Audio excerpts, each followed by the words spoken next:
a nation where peace and justice reigns. The national pledge.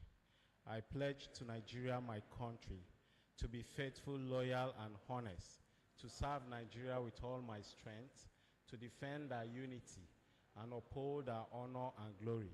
So help me God. You may please be seated, sir.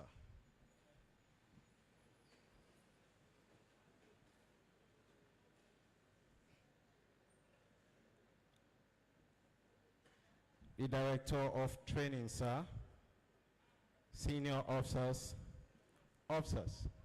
Nafrc trainees, course 1, 2024.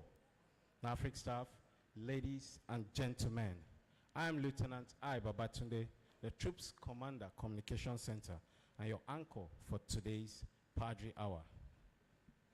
Sir, we are gathered here for Nafrc Weekly Padre Hour, and the topic is understanding the concept of covetousness, to be delivered by the Center Chaplain Protestant, Flight Lieutenant Reverend DJ Moses.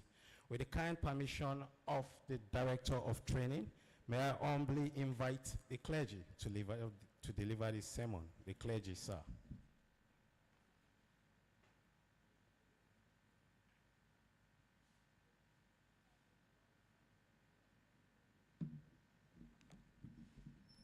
The Director of Training, sir, permit me to stand on the existing protocol.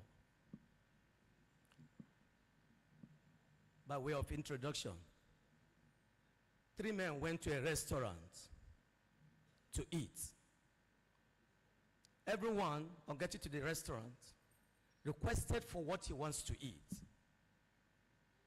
After being served, and as they commenced eating, Mr. A looked at Mr. B's food and said, "How I wish it is Mr. B's food I requested for." Mr. B also looked at Mr. C and said, "How I wish it was Mr. C's food I requested for."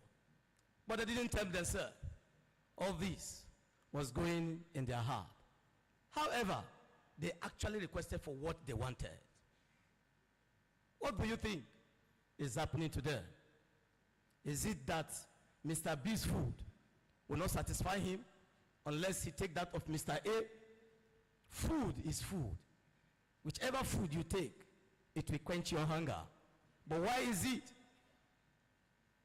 they want the other person's food, even while there is a food in front of you?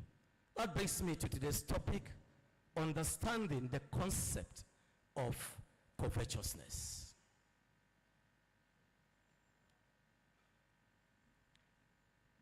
I said that covetousness is often regarded as an insidious and pervasive force that holds the potential to disrupt lives, fracture communities, and corrode the human spirit, rooted in the relentless pursuit of what others possesses. It serves as a relentless adversary to contentment and spiritual fulfillment. Both the Bible and the Quran offer profound insight into the dangers of covetousness, guiding believers towards a path of moral integrity and spiritual enlightenment. This topic is premised on the topic we had last week on contentment. To make justice to the topic and to have an holistic understanding of contentment, the issue of covetousness came up. This sermon today is aimed to explore the concept of covetousness from both the biblical and Quranic perspectives, examining its definition, various manifestations, underlying causes, and the profound dangers it poses to individuals and the society at large. Furthermore, it seeks to provide practical guidance on overcoming covetousness and cultivating the spirit of contentment and gratitude. Covetousness, therefore, can be defined as an intense desire to possess what rightfully belongs to another, driven by envy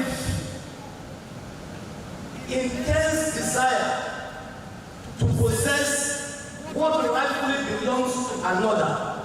And here the characteristics of it. With what? Driven by envy, greed, and discontentment. It involves longing for material wealth, social status, relationships, or possessions that are not rightfully one's own. This insatiable desire for what other possesses is a subtle, yet but potent force that permeates human consciousness. Covetousness is a powerful force that can lead individuals to a down path of spiritual and moral decay. Both the Bible and the Quran provide profound insight into the dangers of covetousness, highlighting its detrimental effect on individuals and society as a whole. The Quran addresses the issue of covetousness, warning believers against the danger of materialism and greed. In Surah Al-Hashr, Surah 59, from verse 9 to 10, it states, and I quote, "And those before them had homes and had adopted the faith.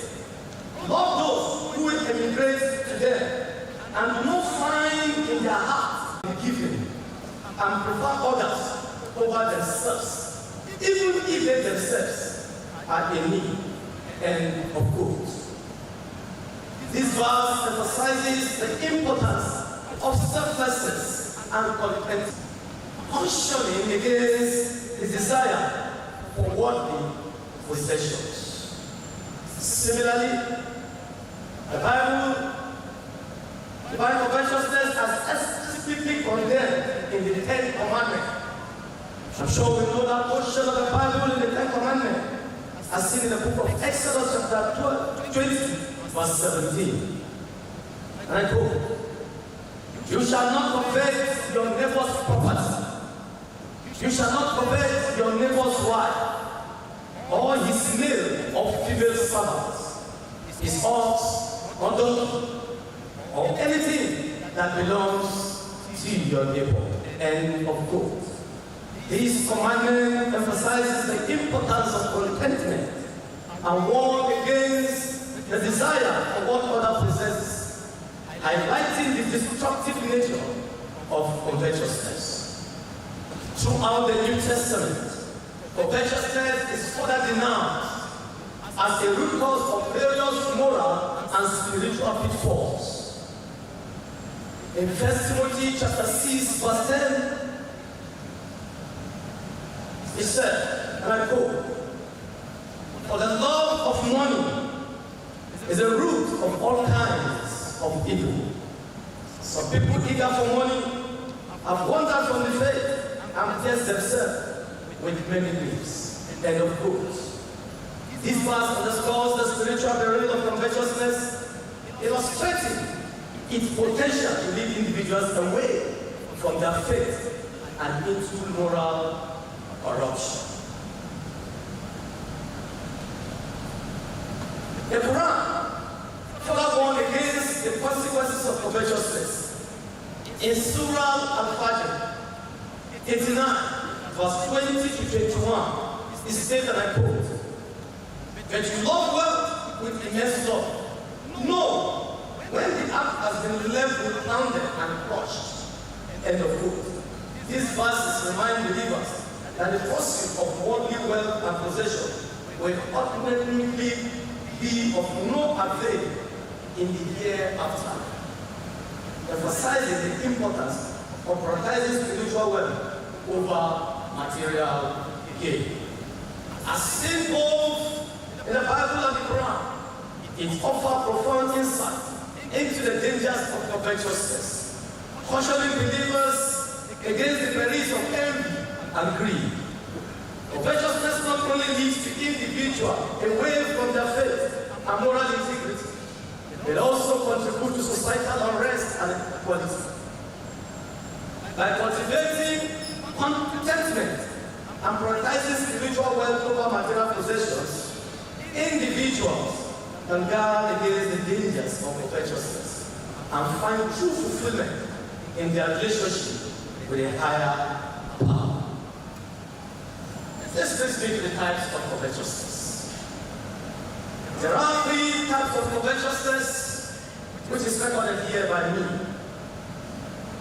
One, we have material covetousness, we have social covetousness, and we have emotional covetousness. Material covetousness is longing for material possessions, such as wealth, property, or other possessions. Material covetousness is a desire for physical possession or wealth that someone else has. This can range from wanting a neighbor's car or house to coveting someone's expensive jewelry or gadgets. For example, if a friend gets a new smartphone and you feel envious and start longing for the same model, it's a form of material covetousness. I am sure some of us have experienced that, isn't it? Social covetousness, envy of other social status, popularity, or relationships. Social covetousness revolves around desiring relationship status or social attribute that others possess. This could involve wanting to be popular as a classmate, or longing for the respect and admiration enjoyed by a colleague. For instance, if you envy your co-worker's ability to effortlessly make a friend and wish you were as socially adapted, it's referred social covetousness. Now to the last type of covetousness, emotional covetousness. Emotional covetousness involves craving the emotional experience or qualities of others, such as their happiness, confidence, or inner peace. This may occur when you envy a friend's seemingly perfect relationship and wish to have the same level of love and seemingly perfect relationship and wish to have the same. Emotional covetousness can also arise from yearning for someone else's resilience and ability to handle stress. For instance, if you envy a friend's calm demeanor during challenging situations and wish you could remain composed like that, it illustrates emotional covetousness. What then is the cause of covetousness? Why do you want to covet your neighbor's property? Why do you want to covet that which does not belong to you? Then their covetousness can be fueled by various underlying factors, which include but not limited to the following. 1, comparison. Comparison, constantly comparing oneself to others and feeling inadequate in comparison. Once you always want to compare yourself with another person, what your hands cannot get, you want to get it, is because of greed and envy. 2, dissatisfaction. Dissatisfaction means feeling discontent with one's current circumstances or possession. Do not stay within your means. You are not okay with what God has given to you. The next thing is you want to covet that which does not belong to you. You want to get that ordinarily you cannot get. That leads to covetousness. 3, insecurity. Insecurity is a fear of inadequacy or a lack of self-worth, leading to a desire to compensate through material possession or status. 4, cultural influence. Cultural influence are societal pressures and cultural norms that promote materialism and consumption. And lastly, lack of gratitude. Failure to appreciate and be grateful for one's blessings, leading to a constant desire for more. When you are not grateful, you always complain That thing that you have is not sufficient. You wish this is not where you are.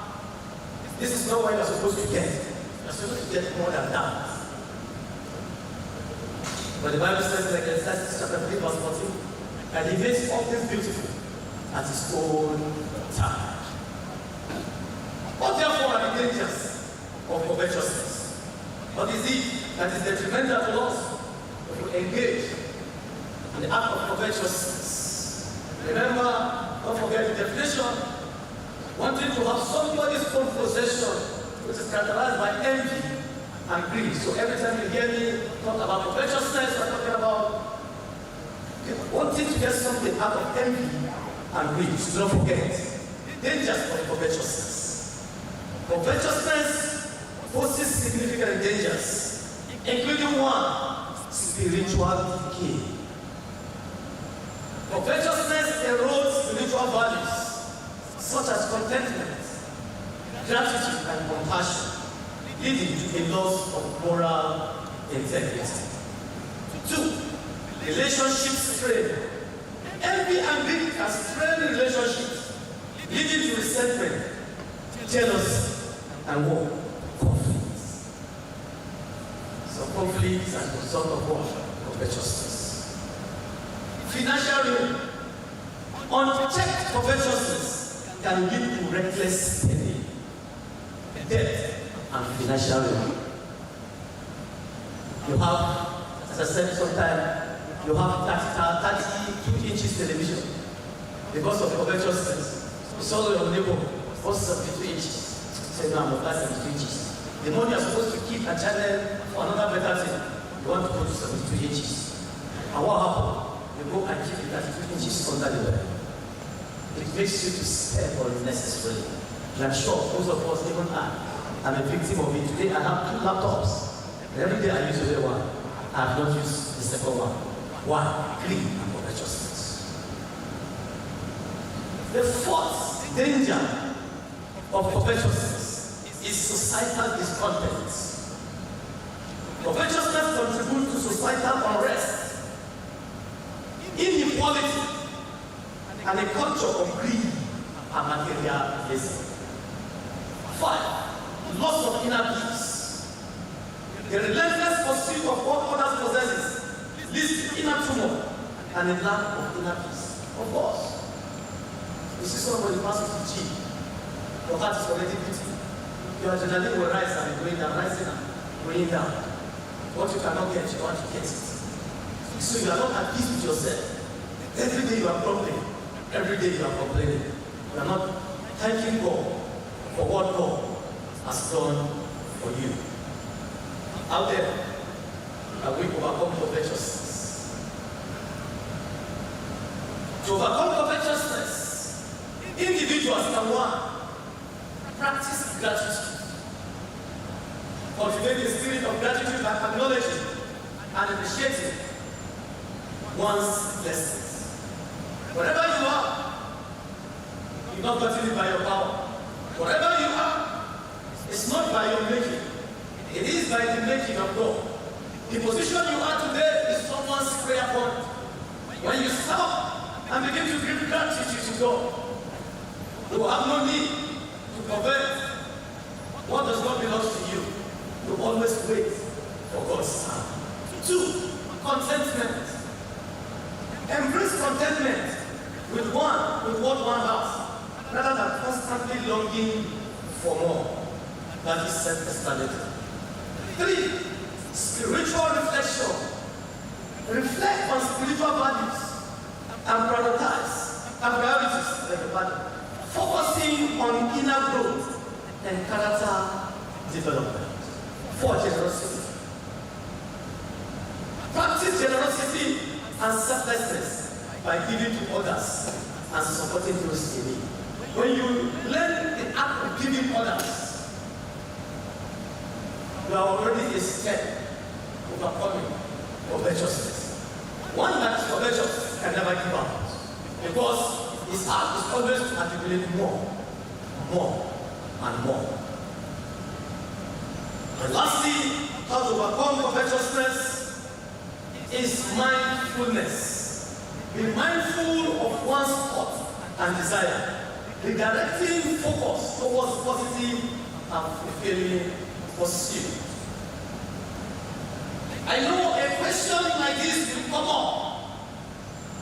That is it wrong? When I go more schooling, am I not coveting for a good thing? To answer such questions that will come up later, I came up with a subtopic titling it positive side of covetousness. But note, covetousness is in the negative. You know, if what you call positive covetousness is called desire. Covetousness is premised on envy and greed. But desire is a clear conscious thought that yes, I need this thing to improve my law. So therefore, when you hear me in the course of reading talking about positive covetousness, know that I am talking about what? Desire. Covetousness, as I said earlier, by its very nature, is typically associated with negative connotations, such as envy and greed and discontentment. However, it's essential to recognize that every human trait and emotion has potential positive aspects, albeit in limited or specific contexts. In the case of covetousness, there might be a few potential positive aspects, which I call desire. One, ambition and drive. In certain contexts, covetousness can serve as a catalyst of ambition and drive. When channeled constructively, I take that again. When channeled constructively, however, it is essential to recognize that every human trait or emotion has potential positive aspects of it. Sorry, I take that again. When channeled constructively,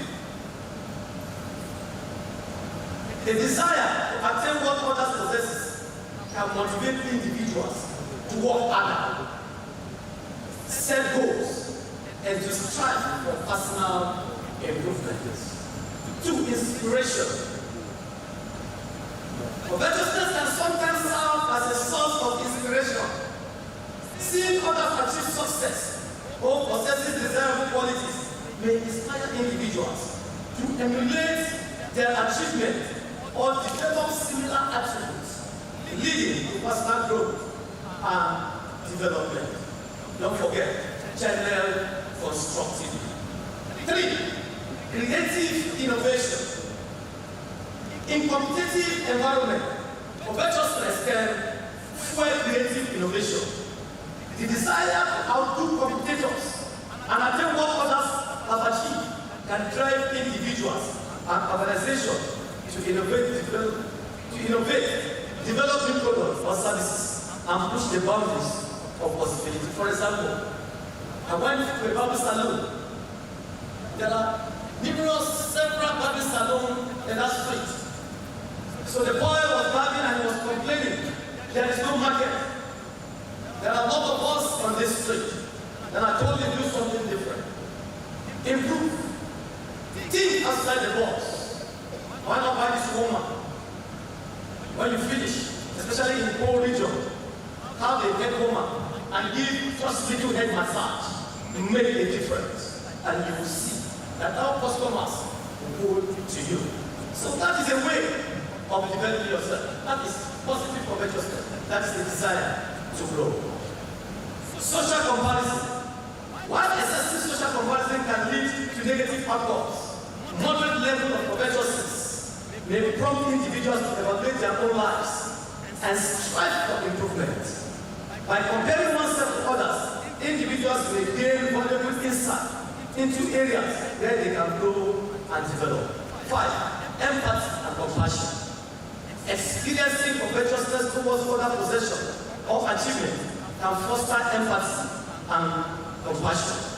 Recognizing the struggles and challenges faced by others can cultivate a sense of empathy and a desire to support and uplift those in need.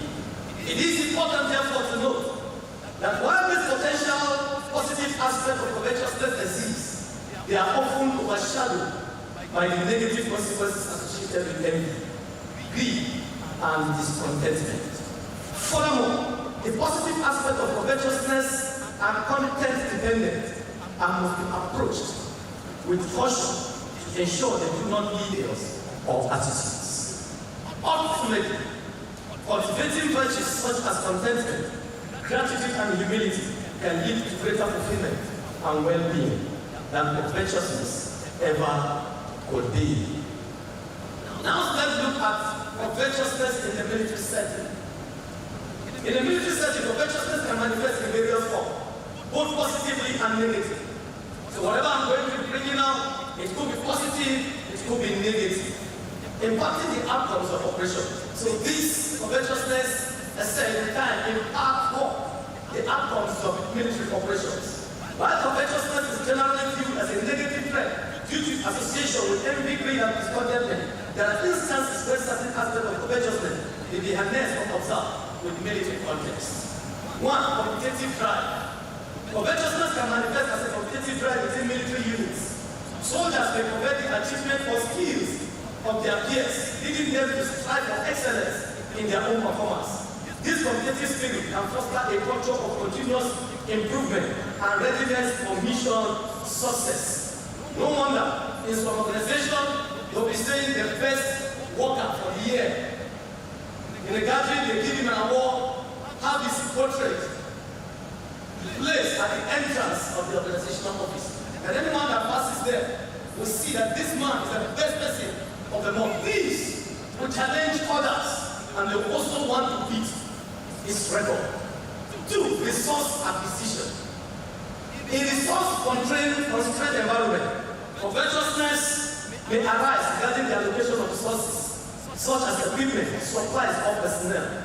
Military units may covet access to advanced technology or specialized training available to the units, leading to competition for resources and effort to secure additional support. Three, operational objectives. Covetousness can influence strategic decision-making and operational objectives. Military leaders may covet control over key territories and strategic assets, leading to the formulation of aggressive tactics or maneuvers to achieve their objective. Four, intellectual property. In the realm of military technology and innovation, covetousness may drive effort to acquire or replicate intellectual property owned by adversaries or rival nations. This can lead to espionage, cyber warfare, or other clandestine activities aimed at obtaining classified information or technological advancements. Five, unit cohesion. Within military unit, covetousness may influence dynamics related to unit cohesion and teamwork. Soldiers may covet recognition or commendation received by their peers, leading to competition or jealousy within the unit. Conversely, healthy competition and mutual respect can foster camaraderie and a sense of collective achievement. Five, moral and motivation. Covetousness can impact moral and motivation within military units. Soldiers may covet the accomplishment or accolades of their superiors, leading to aspiration for advancement and recognition. This desire for advancement can drive individual performance and dedication to mission objectives. It is important to note that while certain aspects of covetousness may be observed in the military setting, it is essential for military leaders to mitigate the consequences associated with envy, greed, and discontentment. Fostering a culture of integrity, teamwork, and selflessness is crucial for maintaining unit cohesion, morale, and mission effectiveness. Additionally, ethical leadership and adherence to military values and principles are paramount in guiding and decision-making within the military environment. A general tips to those of us retiring, especially our senior citizens, that will be going any moment from now. This is a tip for you. Individuals retire from a service, whether in the military, civil service, or any other profession, they may encounter various challenges, including overcoming the temptation of covetousness. Here are some general pieces of advice to help retirees guard against covetousness and cultivate a sense of contentment and fulfillment in their post-service lives. One, reflect on your values.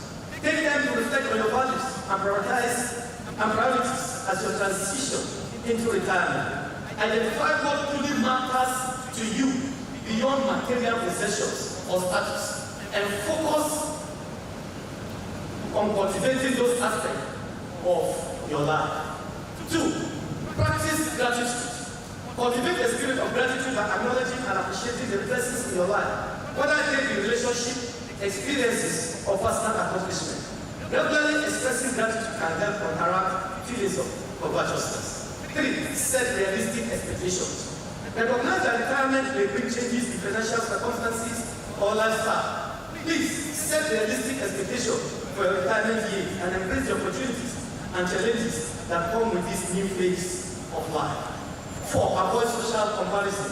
Resist the urge to constantly compare yourself to others, particularly in terms of material possession or achievement. Remember that everyone's journey is unique and focus on your own path to fulfillment.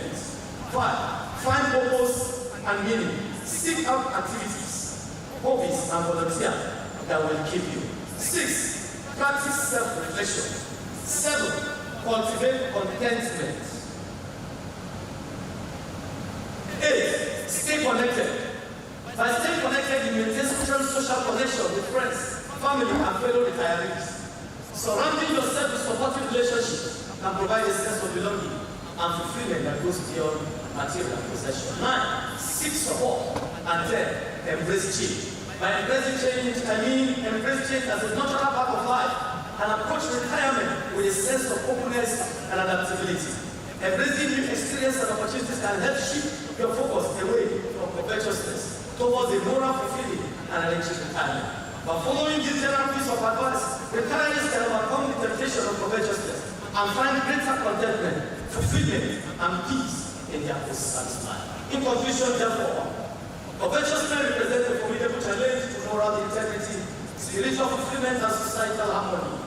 Rooted in envy and greed, it manifests in various forms, leading to spiritual decay, relationship strain, etc. However, by drawing upon these teachings of the Bible and the Quran, individuals can overcome covetousness by cultivating gratitude, etc.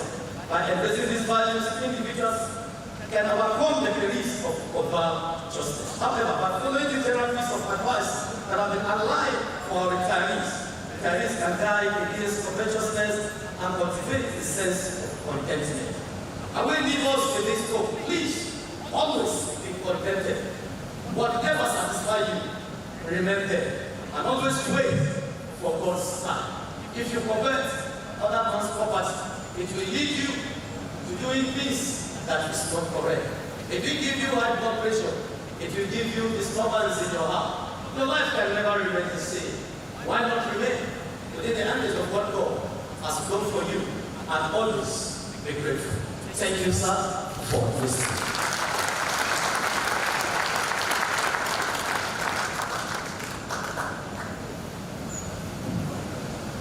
Shall we please give the clergy another round of applause? Contentment is safety. The Commandant, please permit me to observe already established protocol. We just listened to today's Padre Hour, which was titled Understanding the Concept of Covetousness. We are now in the interactive session. This session entertains questions and contributions from the audience, beginning with the first column to my left. Any question or contribution, please, you have 2 minutes to do that.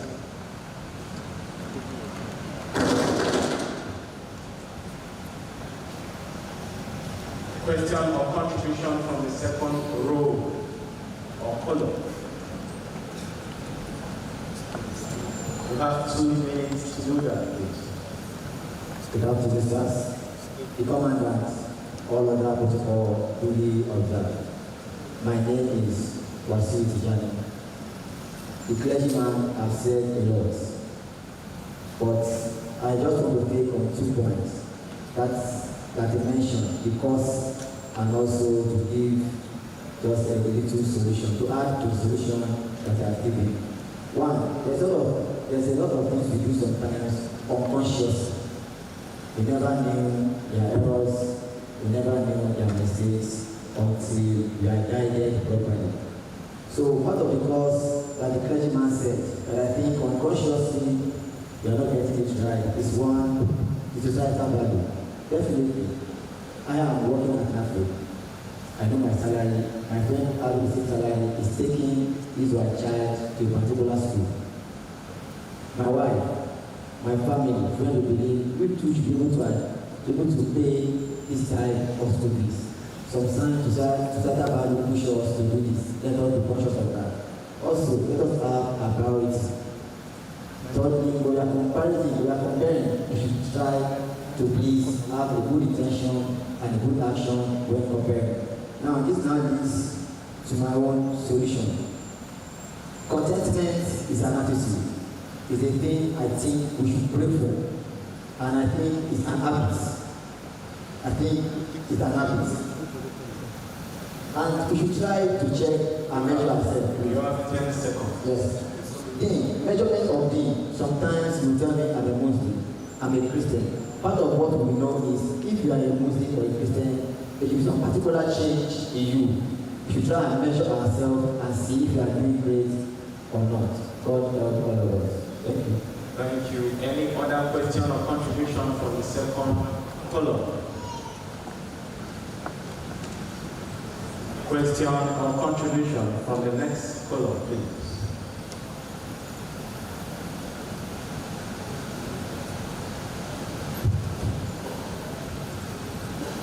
The Commandant, sir, permit me to stand on the assistant protocol. My name is Master Oranto, sir. Sir, when Mr. A decided to sell his car, and he gave it to Mr. B to sell it for him at the rate of 500,000 naira. And Mr. B inflated the money by 50,000 naira. And on hearing about it, he asked him why. Mr. B now told him that it is business. Sir, I want to know if it is really business or covetousness. Thank you, sir. I said, if you do business, I have money. Well, let's move to the last column of the hall. Any question or contribution from the last column?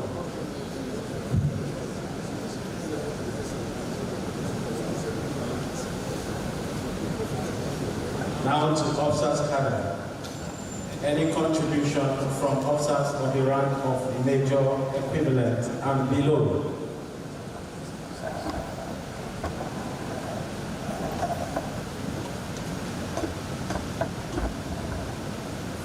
I shall now request contribution from officers of the rank of Lieutenant Colonel equivalent. Sir.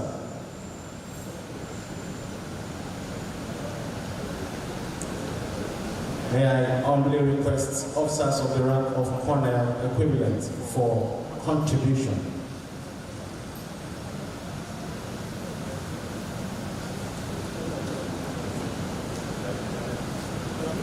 At this point, may I humbly invite the clergy to clear just this one question. The clergy, sir.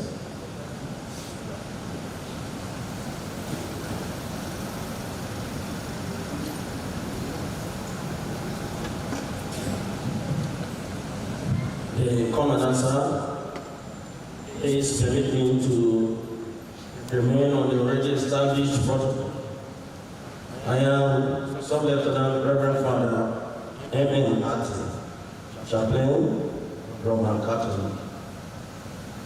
Before I'll give a direct answer to the question raised, let me use this opportunity to thank my brother clergy for choosing a very wonderful topic and for doing great justice to this topic.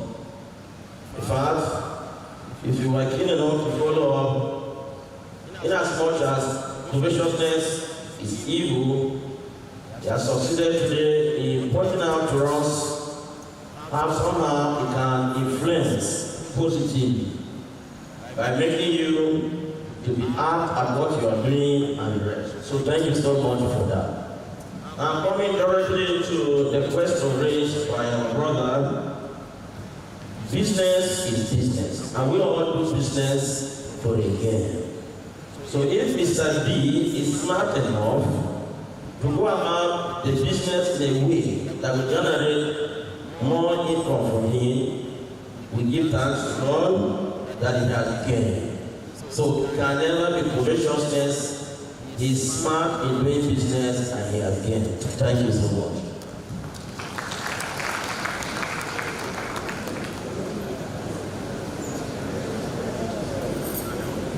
When I was asleep, if you were sleeping, you coveted our time. May I humbly request directors for teaching points or comments? The directors.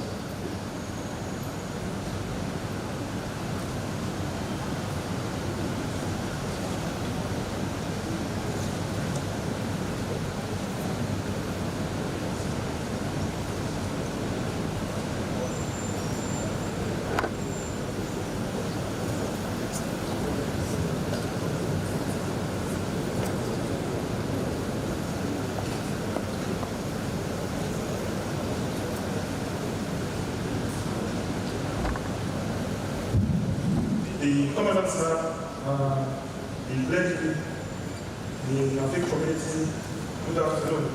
I want to appreciate the speaker today for giving us a wonderful topic to consider, especially at this point of the period of Ramadan, fasting and split fasting.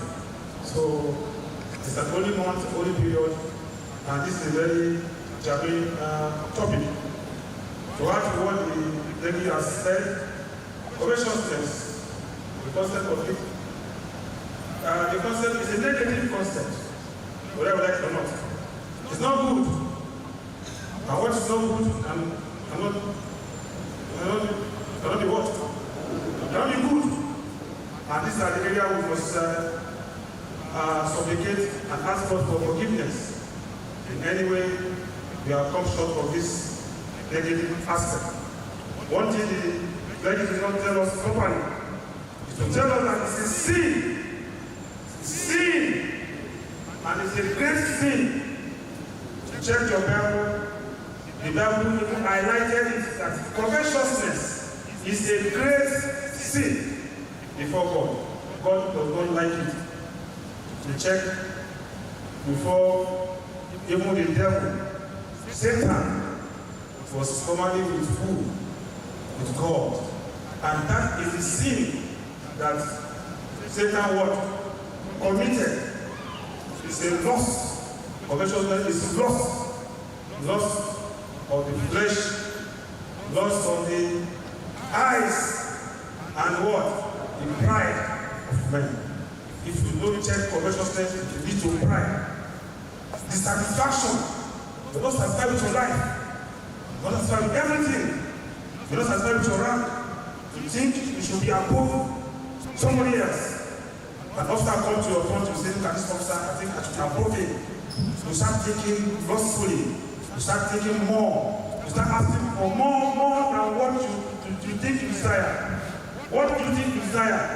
What is enough of you? This is very, very important. If you are a person that is satisfied with what is given to you by your parents, you start checking this right from the homes. I remember in those days when your mother gave you your food, you start checking the children. Some children will look at it, what is this we are eating? you start to check that child. When your mother spank you, say it is not good for you as a child. Whatever your parents give you is what? Is what you take. And with thanksgiving, no man thank you. Appreciate the effort that was provided. Don't look at your neighbor. Don't say, my neighbor's house, they are eating rice. You are eating curry. Don't thank God for your curry. Because some people say, lower still curry. So very, very important. Covetousness is sin before God and before man. Please, at this point of Ramadan, we should all be careful to know those things we should avoid. We should avoid the sin of covetousness. Loss is very important to us so that it's a loss. and you have to check it. Sometimes you don't know that you are inside of it. You see yourself dragged into it. You must be conscious to know that you are going into covetousness. Going to start lusting, start looking your eyes too much, start thinking too much, start asking for too much. Covetousness has started sleeping it. The devil does not know that he has committed that sin of covetousness. He only said, in fact, somebody who said that the devil just thought about it. He has not even done it. He said, if I can what? If I can elevate my throne, he just imagine himself. Because God has given him authority to be in charge of some aspect. He's not elevating himself. He can elevate myself above the throne of God, above the throne of God. That is the sin. And that was the beginning of his what? His fall. So we must check ourselves. We must be careful. Don't think you are above more than who you are. Don't think you are powerful more than who you are. In the military, we only we guide people by saying you come for a course together, you see they are cosmates. Actually, let me tell you, there's nothing like cosmates. We are not born together. The man is created, only you and God. But in the military, when we put it together, we say they are cosmates. Are we actually cosmates? We are not cosmates. We are not, it's just a way of carrying a cost, a class. Just a way of administration. But if you check the cosmate, not the same age, not the same size, not the same background. Some are rich, some are poor, but they gather everything together. Even the Bible says, the poor you must have among you. It's the sin of covetousness that brings us to be where we are today. Everybody is talking of millions. Everybody wants to have millions. So everybody has gone to robbery, banditry, kidnapping, and so on and so forth. It is sin of covetousness. It started small. It started from a family unit. You must check it. It's a great sin, and we must all go back to God to ask for forgiveness. May God help us as we do so. On this note, we have the privilege and honor to invite the commandant to run off the session. Thank you.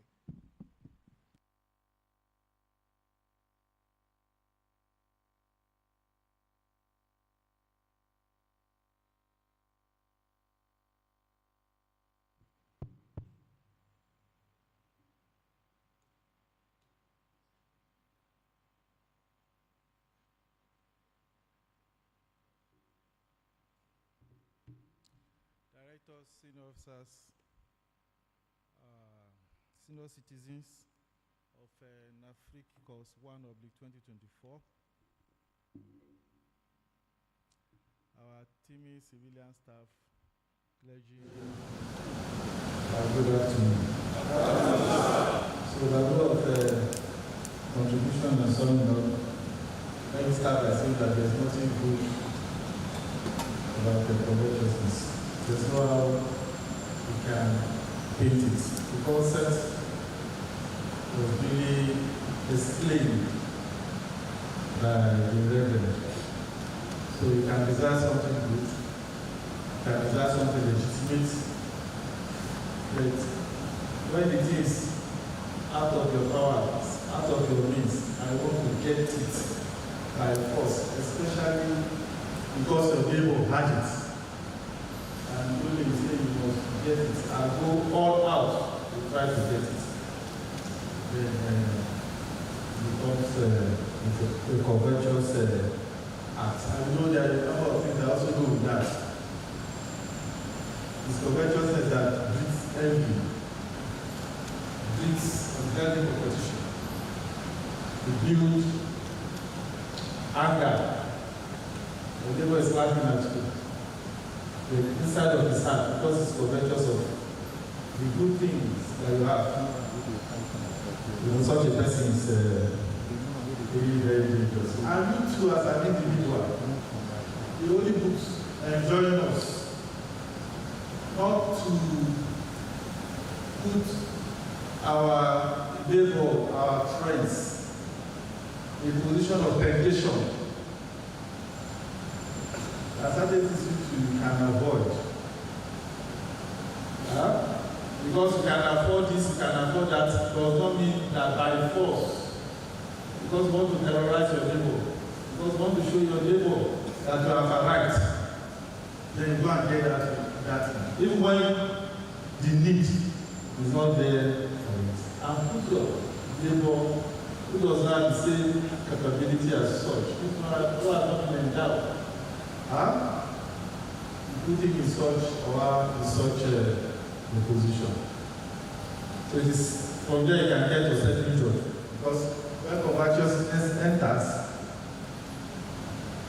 anger will enter, envy will also enter. Then by the time the man is reacting or responding, he will get to injured. I know it's after this havoc has been caused, then eyes will now become open. You say, oh, it was the devil that pushed him or her into doing that. You know, that's happened in quite a number of places. So you too should not put your neighbor, you should not put your friends, and tempt him or her into a position. Push such a fellow into a position where the person becomes covetous. Just let me add to that. And you know, that is not only at the individual level. It's a great of societal problem. Between communities, villages, even at the national level. It's the root of many evils. Even when countries go to war, find out the reasons, and they will give you some academic reasons for that. But the root, when you trace it, covetousness might not be out of the core reasons why countries go to war. It is really very, very important that we guard against it and become better individuals. So, for our senior citizens, in about 2 weeks' time, you'll be proceeding on your break. We deliberately brought it forward. Backwards now.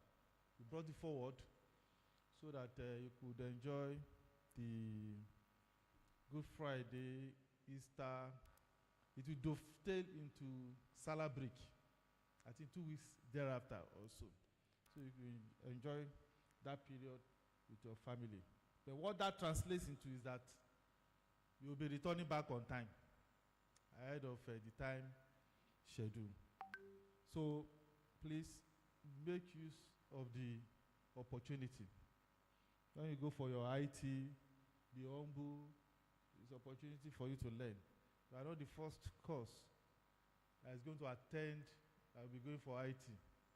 And so far, we've not had any adverse report of indiscipline or anybody insulting instructors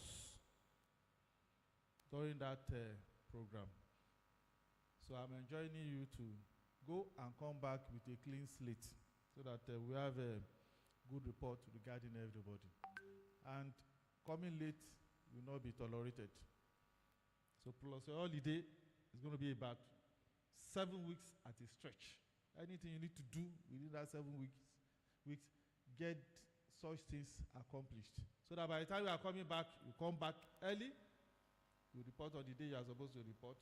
I know the DOT is going to re-emphasize this, but as Commandant, I'm standing before you now that we will not tolerate late coming so that nobody get unnecessarily expelled from the course. So on that note, I wish you a splendid weekend and I wish all of you well. Thank you very much.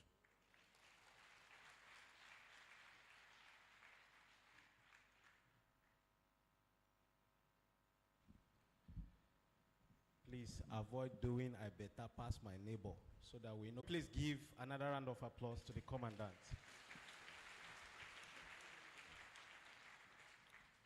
Sir, with this, we have come to the end of today's Padre Hour. May we all rise while the commandant takes his leave.